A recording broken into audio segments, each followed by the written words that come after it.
Video எடுக்க ஏல எல்லாரும் மிளகா பழம் பறக்க வாங்கல. எல்லாரும் மிளகா பழத்தை பாரு. எல்லாம் வாங்கல பாம்பு செட்டுக்கு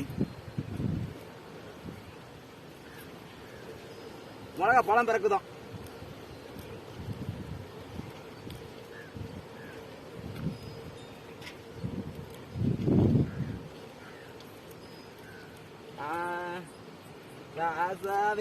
வாங்கல மிளகா பழம் பறக்க பழம் அடிதான் வருது. மிளகா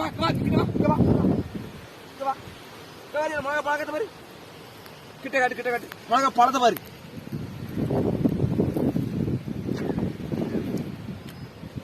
எப்படி இருக்கு பழம்? இங்க பாரு செடிய பாரு. எட்டடுப்பு சேலை